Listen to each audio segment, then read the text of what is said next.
آصف زرداری نے ایک خط لکھا ہے امریکن انتظامیہ کو، خون ریزی بار بار کیوں ہوتی ہے؟ معاملہ پاکستان کو لیے بیٹھا تھا، یہ کینٹونمنٹ میں فوج نے کروایا ہے، حکومت نے نہیں کروایا۔ اور خان صاحب اس طرح کے رنگواز آدمی ہیں، بند کمروں میں ترلے منتیں کروانے کے لیے عمران خان صاحب نے مذاکراتی ٹیم بنائی۔ ظاہر اس کے پیچھے ریزن ایک ہے کہ ریٹ آف گورنمنٹ نہیں ہے۔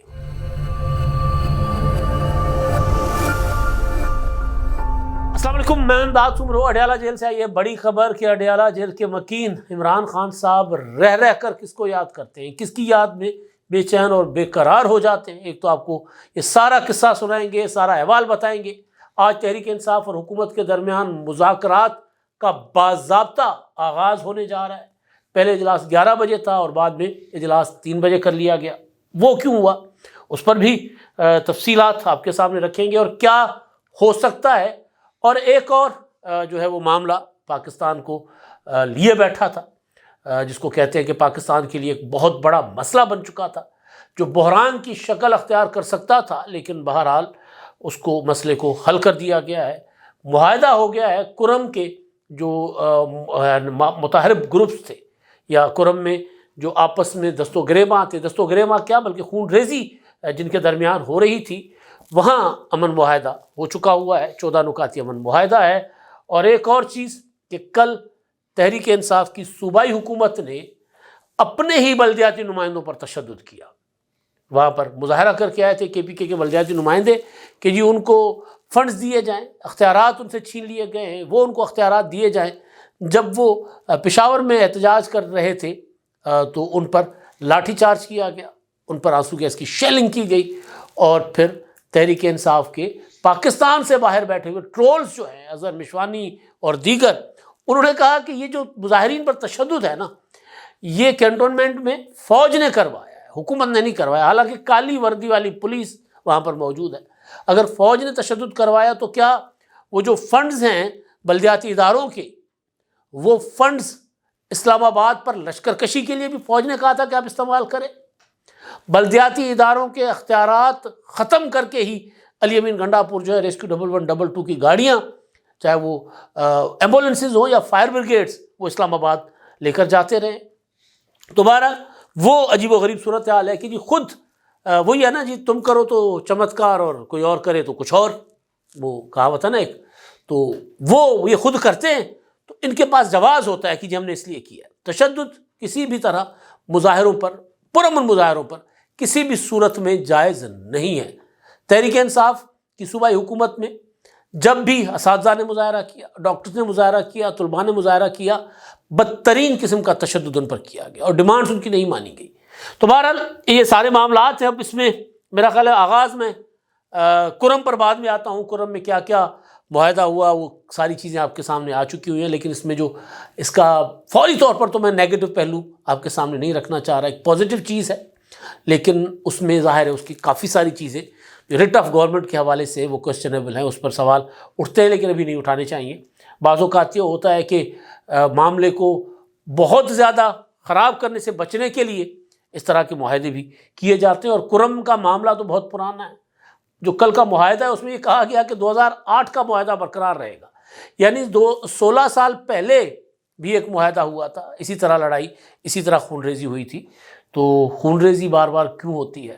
ظاہر اس کے پیچھے ریزن ایک ہے کہ ریٹ آف گورنمنٹ نہیں ہے وہاں پر۔ پہلے تو قبائل وہ تھا، اپنا قبائلی علاقہ تھا، اب جب وہ بندوبستی علاقہ ہو گیا، خیبر پختونخوا میں شامل ہو گیا، تو پھر بھی ایسی صورتحال کیوں ہے، اس پر میں بعد میں آتا ہوں۔ جناب عمران خان صاحب سے ایک ملاقات ہوتی ہے چند لوگوں کی، جو آخری ملاقات تھی، یعنی 2 روز پہلے۔ اس ملاقات میں عمران خان صاحب نے کافی ساری باتیں کہیں۔ ایک تو یہ انہوں نے ہوتا ہے نا کہ ہاتھی کے دانت دکھانے کے اور کھانے کے اور ہوتے ہیں۔ عمران خان صاحب وہ پہلوان ہیں جو بند کمرے میں جا کے پاؤں پکڑتے ہیں اور باہر آ کر اور پھر سارے بٹن بھی کھول لیتے ہیں اور بازو بھی کھول لیتے ہیں اور یوں اتراتے ہوئے چلتے ہیں تاکہ لوگوں کو لگے کہ جی اندر چپڑے شپڑے کرا کے آئے ہیں، وہ کھا کے آئے ہوتے ہیں۔ اس طرح کے پہلوان، وہ ایک بڑا شاندار قسم کا، مرحوم نذیر ناجی صاحب نے ایک آرٹیکل لکھا تھا، سوتلی پہلوان یا تیلی پہلوان کے نام کا، لاہوری ایک پہلوان۔ وہ مختصراً بتاؤں کہ جی شدید یہ والے دن تھے، شدید سردیوں کے اندھا دھند پڑ رہی تھی، آدھی رات کو ایک پہلوان جو ہے وہ سڑک پہ جا رہا ہے اور اس کو ایک پڑوسی ملتا ہے، جی پہلوان جی کتنے گئے سو؟ دور سے جب اس کو سایہ نظر آتا ہے نا تو پہلے سکڑ کے چل رہا ہوتا ہے ٹھنڈ کی وجہ سے، ٹھٹھرتا ہوا، کچھ نہیں پہلوان نے سوائے کاٹن کے کپڑوں کے کوئی چیز نہیں پہنی ہوئی، کوئی گرم چیز نہیں پہنی ہوئی، یہ سکڑتا ہوا ٹھٹھرتا ہوا جا رہا ہے، اس کو دور سے کہیں سایہ نظر آتا ہے تو اس کو لگتا ہے کہ لو جی کوئی گلی میں آ گیا ہے، تو پہلوان صاحب جو ہے نا بازو کھول کے یوں ہو کر کے جا رہے ہوتے ہیں، اللہ! تو وہ پوچھتا ہے جی پہلوان جی کتنے گئے سو؟ اور کتنے گئے سا جی؟ وہ گرمی لگ رہی سی تے نہر تے نہان گئے سا۔ پہلوان جی ٹھنڈ چ اینی ٹھنڈ چ؟ انہیں کہا ہاں ٹھنڈ کتنے، سانو کتنے ٹھنڈ، اسی کھادے نے خوراکاں کھادیاں، اسی پہلوان ہونے۔ تو وہ بندہ گزر جاتا ہے اور جیسے اس کا سایہ اس کو نظر نہیں آتا تو پہلوان جی دوبارہ کر کے کہتا ہے اور ٹھنڈی لگاتی ہے نا۔ تو عمران خان صاحب کا مسئلہ بھی یہی ہے، اور خان صاحب اس طرح کے رنگواز آدمی ہیں، لوگوں کے سامنے عمران خان صاحب کہتے ہیں میں بہت بڑا پہلوان ہوں، بند کمروں میں ترلے منتیں کرتے، اور بند کمروں میں ترلے منتیں کروانے کے لیے عمران خان صاحب نے مذاکراتی ٹیم بنائی، اور جب مذاکراتی ٹیم کی پہلی میٹنگ ہوئی تو عمران خان صاحب نے ٹویٹ کر دیا، خود ٹیم بنائی، مذاکراتی کمیٹی بنائی کہ جی میرے ساتھ مذاکرات میری ٹیم کے ساتھ کرو ورنہ میں تحریک چلاؤں گا اپنا سول نافرمانی کی۔ سول نافرمانی کی تحریک کا جو پہلا مرحلہ ترسیلات زر، اس کا بائیکاٹ، وہ بھی ابھی تک لوگ تو بھیج رہے ہیں، میرے کئی جاننے والے ہیں جو تحریک انصاف کے ہیں، جن کے اہل خانہ باہر بیٹھے ہوئے ہیں، جو کمانے والے باہر، اہل خانہ ادھر ہیں، وہ بھیج رہے ہیں اپنے اہل خانہ کو۔ تو بہرحال تو عمران خان صاحب نے خود کمیٹی بنائی، اور کمیٹی نے جیسے ہی حکومت نے جوابی کمیٹی بنائی، پہلی میٹنگ ہوئی رسمی غیر رسمی میٹنگ، تو اس کے بعد عمران خان صاحب نے ٹویٹ داغ دیا، مزیدار یہی پہلوان والی حرکت کہ دیکھیں جی یہ تو ان کے ہاتھوں میں ہمارے شہیدوں کا لہو ہے، ہمارے لوگ جو ہیں ماتم کناں ہیں، اور اگر ہمارے لوگوں کی مجبوری ہے مذاکرات کرنا تو بند کمرے میں مذاکرات کریں، تصویریں نہ بنوائیں ان کے ساتھ۔ مطلب یہ عمران خان صاحب کی کل اوقات ہے، مذاکرات کے لیے ترلے خود کرتے ہیں اور پھر کہتے ہیں کہ جی مذاکرات کرنے والوں سے تصویر نہ بنائیں تاکہ لوگوں کو بیچا نہ جا سکے، حکومت یا کوئی مخالف جو ہے وہ عمران خان صاحب کا اصل چہرہ نہ دکھا سکیں اور یہ لوگوں کو بیوقوف بناتے رہیں۔ تو جو آخری ملاقات ہوئی ہے اس حوالے سے رپورٹ کوئی اور نہیں کر رہے، یہ بات رپورٹ کر رہے ہیں سمیع ابراہیم صاحب۔ اب سمیع ابراہیم صاحب تحریک انصاف کے بہت بڑے حامی ہیں اور تحریک انصاف کے لیڈر کے طور پر وہ بات کرتے ہیں، جب بھی کیمرے پر آ کر اپنا ولاگ کرتے ہیں تو تحریک انصاف کے لیڈر کے طور پر تقریر بھی کرتے ہیں، مشورے بھی دیتے ہیں اور عمران خان کو بتاتے ہیں کہ جی یہ بندہ تمہارا غدار ہے، اس کو نکال دو، یہ کر دو، وہ کر دو۔ تو اب کہانی یہ ہے کہ جو آخری ملاقات اب تک عمران خان صاحب کے ساتھ ہوئی اس میں عمران خان صاحب نے کہا کہ جی مجھے یہ لوگ کہتے ہیں کہ کال واپس لیں۔ میں نے اصل میں بتانا یہ تھا کہ عمران خان صاحب اصل میں بے چین کس کے لیے ہے، لیکن جو ٹوٹل بات ہے وہ میں آپ کو بتاتا ہوں۔ وہ کہہ رہے ہیں کہ جی ریمیٹنسز کے بائیکاٹ کی جو کال ہے نا، نو رائٹس نو ریمیٹنسز، یہ واپس لے لیں گڈ ول جیسچر کے طور پر، اور یہ تجویز گنڈاپور صاحب نے دی تھی کہ آپ کال واپس لیں اور پاکستانیوں کو کہیں کہ پیسے جو ہیں وہ بھیجنا شروع کر دیں۔ تو اس نے کہا کہ جی اس پر مجھے کہا گیا، یعنی گنڈاپور نے کہا کہ مجھے کہا گیا کہ جی آپ کو کہیں اور شفٹ کر دیتے۔ تو عمران خان نے کہا کہ جی مجھے یہ کہیں بنی گالہ شفٹ کریں، آزاد کر دیں، کہیں بھی رکھیں، میں نے آزاد ہوتے ہی جلوس نکالنے ہیں، ریلیاں نکالنی ہیں، مظاہرے کرنے ہیں، جلسے کرنے ہیں، میں چپ کر کے نہیں بیٹھوں گا۔ پھر وہ لمحہ جو سمیع ابراہیم صاحب کہتے ہیں کہ جی عمران خان صاحب نے کہا کہ سنائیں رچرڈ گرینل کیا کر رہا ہے، پتہ نہیں گرینیل ہے، طرح طرح کے نام اس کے لیے جاتے ہیں، تو سنائیں وہ جو ٹرمپ کا مشیر خاص ہے رچرڈ گرینیل، وہ کیا کر رہا ہے۔ تو اس پر وکلاء سے انہوں نے کہا کہ جی وکلاء نے کہا کہ جی ابھی نیا تو کچھ نہیں ہے۔ تو عمران خان صاحب نے کہا کہ سنائے یہ مجھے 190 ملین پاؤنڈ میں بھی سزا سنانے جا رہے ہیں۔ اب یہ عمران خان صاحب جیل کے اندر بیٹھے ہیں، رچرڈ گرینیل ٹویٹ کرتے ہیں، یہ کرتے وہ کرتے، کتنا عمران خان صاحب اسی امریکہ کے لیے بے چین ہے جس امریکہ کے لیے میں کسی الگ سے ولاگ میں اس پر ڈیٹیل سے بات کروں گا۔ منصور اعجاز کا قصہ، جو اٹھان ہے نا عمران خان صاحب کی، وہ ہوتی ہے 30 اکتوبر 2011 کے جلسے سے۔ اس جلسے میں عمران خان صاحب اس وقت صدر مملکت آصف زرداری پر الزام لگاتے ہیں کہ آصف زرداری نے ایک خط لکھا ہے امریکن انتظامیہ کو کہ مجھے پاکستان کی فوج سے بچاؤ، اور آصف زرداری نے یہ خط جو ہے وہ اپنا حسین حقانی کے ذریعے لکھا ہے، میمو گیٹ اسکینڈل۔ اور یہ بات کس نے کی تھی؟ منصور اعجاز نامی ایک مشکوک شہری نے ایک آرٹیکل لکھ کر وہاں سے عمران خان صاحب نے وہ بات کر لی اور نواز شریف صاحب نے بات پکڑ لی، اس سے پہلے کہ Imran Khan anti peoples party جو ہے وہ اپنا وائب پکڑ لے، میاں نواز شریف صاحب دوڑے دوڑے اپنے محبوب چیف جسٹس افتخار چودھری صاحب کی عدالت میں چلے گئے، اور افتخار چودھری صاحب نے بغیر نوٹسز کیے ہوئے کمیشن بنا دیا تھا، قاضی فیصل صاحب تھے اس کمیشن میں۔ بہرحال تو یہ وہ عمران خان ہیں جو جلسوں میں کہتے تھے کہ جی یہ پاکستان کی جو سیاستدان ہیں یہ امریکہ سے مدد مانگتے ہیں، اب خود جیل میں بیٹھے ہوئے بے قرار بے چین ہیں کہ جی وہ ٹرمپ کیا کر رہا ہے، رچرڈ گرنیل کیا کر رہا ہے، مجھے وہ رہا کروا رہے ہیں یا نہیں کروا رہے ہیں۔ آپ دیکھیں نا کتنا بڑا دوگلا پن ہے، ٹرمپ انتظامیہ ہو یا اپنا بائیڈن انتظامیہ، امریکہ کی پالیسیز پاکستان کے لیے کوئی بہت زیادہ نہیں بدلتی۔ مطلب ڈیموکریٹس تھے تو کیری لوگر بل آ گیا اس ٹائم پر، کچھ انہوں نے ہیومن رائٹس کے حوالے سے، ڈیموکریٹک رائٹس کے حوالے سے وہ تھوڑا بہت بات کرتے ہیں، ٹرمپ وہ بھی نہیں کرتے۔ اب ان کا خیال ہے کہ ٹرمپ انتظامیہ آ کر ان کے لیے پاکستان میں حقیقی جمہوریت کا تقاضا کرے گی، تو ٹرمپ تو کبھی اپنے ملک میں حقیقی جمہوریت نہیں چاہے گا، تو یہاں کیوں لائے گا ٹرمپ؟ تو بہرحال تو بے چینی جو عمران خان صاحب کو، جو بے قراری جیل میں ہے، وہ یہ ہے کہ جی وہ کیا کر رہے ہیں، اپنا رچرڈ گرنیل یا ٹرمپ کیا کر رہے ہیں میرے لیے۔ اور پھر وہ کہتے ہیں کہ وہ باہر آ کر ان کی بہن بتاتی ہیں کہ جی خان صاحب تو یہ کہتے ہیں کہ جی میں نے کسی ملک کی مدد سے باہر نہیں آنا، میں کسی ڈیل کی مدد سے باہر نہیں آؤں گا، میں عدالتوں کے ذریعے باہر آؤں گا۔ پھر کیا کہتے ہیں کہ میں نے سنا ہے کہ یہ مجھے سزا دیں گے 190 ملین پاؤنڈ کیس میں، اور اپنے منہ پر کالک ملیں گے۔ کہہ کے آ رہے ہیں کہ جی NCA کی جو انویسٹیگیشن ہے، نیشنل کرائم ایجنسی برطانیہ کی، اس کے مطابق 190 ملین پاؤنڈ کا معاملہ کرپشن کا نہیں ہے، یہ پیسہ صاف شفاف پیسہ تھا، ملک ریاض کا پیسہ، جو انہوں نے کہا کہ یہ پاکستان کا پیسہ، پاکستان واپس لے جائے۔ اگر اس پیسے میں کرپشن انوالو نہیں تھی، اس پیسے میں بے ضابطگیاں یا کوئی دو نمبریاں انوالو نہیں تھیں، تو NCO کو اٹ وجی سی سر تھے برطانیہ والوں نے کہ ان کے بینک میں 190 ملین پاؤنڈ پڑے، وہ کہیں جی پاکستان اپنا پیسہ واپس لے جائے۔ اگر وہ دو نمبر پیسہ نہیں تھا تو مطلب عمران خان کہتے ہیں کہ جی وہ کوئی پیسہ تو دو نمبری کا تھا نہیں، اور وہ تو پیسہ پاکستان واپس بھی آ گیا۔ تو کہہ رہے ہیں کہ جی مجھے انہوں نے سزا دے کر اپنے منہ پر کالک ملنی ہے، یعنی عدالت نے اپنا منہ کالا کرنا ہے۔ پہلے بھی کہا عمران خان صاحب نے اپنا وہ کون سی آئینی بینچ کے حوالے سے، پھر عمران خان صاحب نے یہی کہا۔ اور باقی یہ کہ جی میں سو نہیں پا رہا، اور میری جو لیڈرشپ ہے، کیونکہ جو میرے لوگوں پر گولیاں چلی تھیں 26 نومبر کو، اور میں ان کی وجہ سے راتوں کو سو نہیں پاتا، لیکن جو میری لیڈرشپ ہے نا وہ ساری کی ساری کہتا ہے وہ ٹھیک کام نہیں کر رہی۔ اور انہوں نے قومی اسمبلی کا اجلاس تک ہونے دیا۔ انہوں نے کہا کہ جی جو بیچ کی قیادت ہے نا، میں ان سے راضی نہیں ہوں، ان سے خوش نہیں ہوں، ان پر اعتماد نہیں ہے مجھے، اس لیے میں ڈائریکٹ براہ راست لوگوں سے خود رابطہ کرتا ہوں۔ یعنی وہ جو ٹویٹر ہے نا ہینڈل، وہ اون کر رہے ہیں کہ ٹویٹر ہینڈل میری مرضی سے چل رہا ہے، جس میں ظاہر ہے کل کو اگر آئینی بینچ نے، جو چھٹیاں ختم ہوتی ہیں جیسے ہی سردیوں کی، تو آئینی بینچ نے تو وہ منہ کالا کرنے والے سوال کا جواب لینا ہے ان سے، کیونکہ پٹیشن ان کی ہے نا،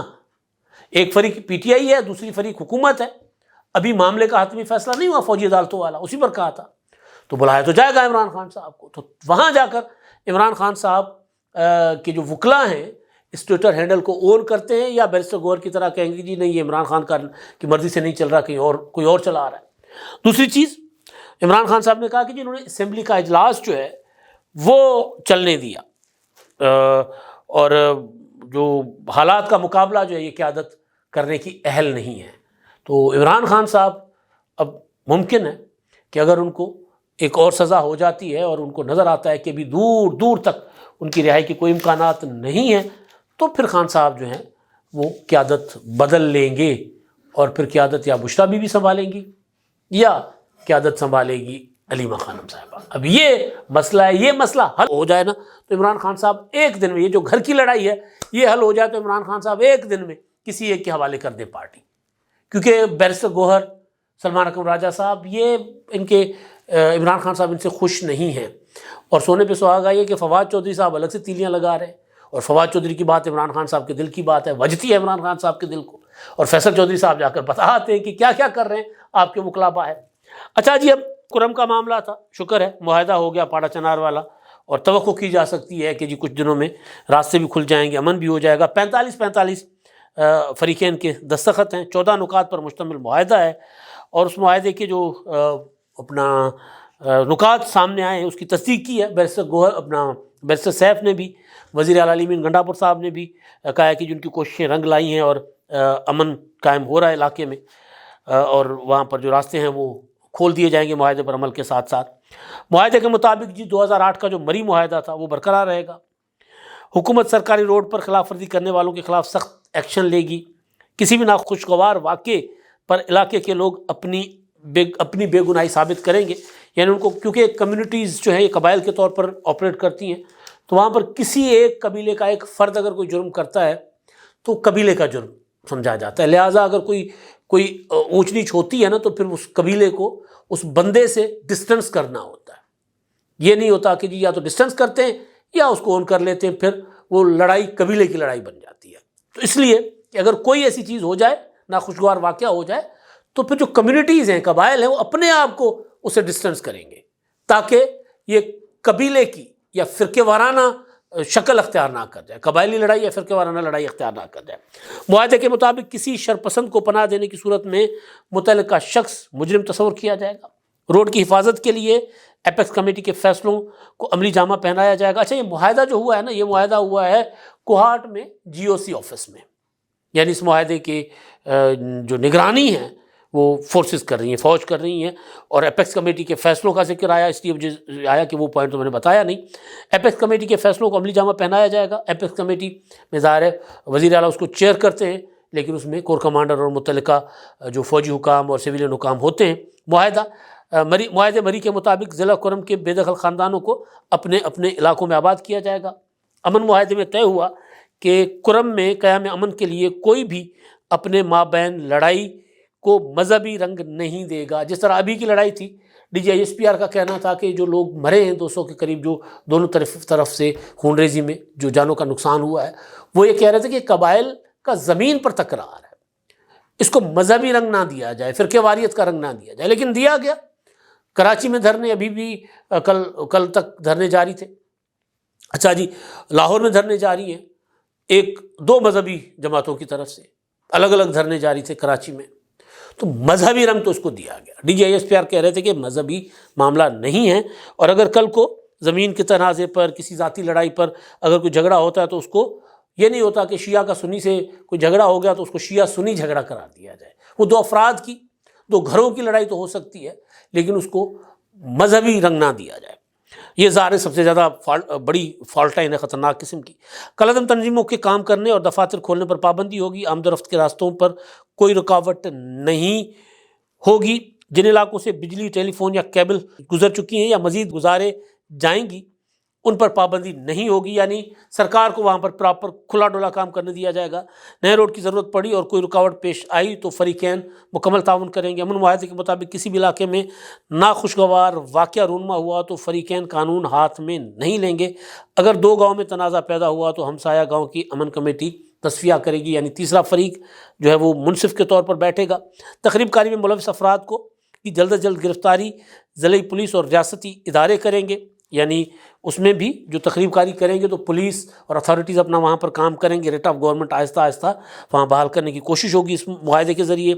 تخریب کاری میں ملوث افراد کی گرفتاری میں مسلک کیا قبیلہ کوئی رکاوٹ نہیں ڈالے گا، جو میں اوپر بات کر کے آیا۔ امن معاہدے میں طے ہوا ہے کہ نئے بنکرز کی تعمیر پر پابندی ہوگی اور پہلے سے موجود بنکرز 1 ماہ کے اندر ختم کیے جائیں گے۔ بنکرز ختم کرنے کے بعد جو فریق لشکر کشی کرے گا اسے دہشت گرد قرار دیا جائے گا۔ اگر علاقہ کے مشران فریقین کے درمیان کسی مسئلے کا تصفیہ نہ کر سکے تو کرم گرینڈ امن جرگہ فیصلہ کرے گا۔ فریقین میں فائر بندی دائمی ہوگی۔ فریقین بھاری اسلحہ حکومت کے پاس جمع کروائیں گے، یعنی ہلکا پھلکا اسلحہ کیونکہ وہاں کی ٹریڈیشنز ہیں وہ تو رکھا جا سکتا ہے، بھاری اسلحہ جو ہے وہ حکومت کے پاس جمع کروایا جائے گا۔ بظاہر ایک اچھا معاہدہ ہے، اور اس میں کوششیں کی گئی ہے کہ جو پولیس حکومت کی مداخلت بھی وہاں رہے، اور پھر وہ جو اپنا ہے ان کا قبائلی سسٹم اس کو بھی ساتھ ساتھ چلایا جائے،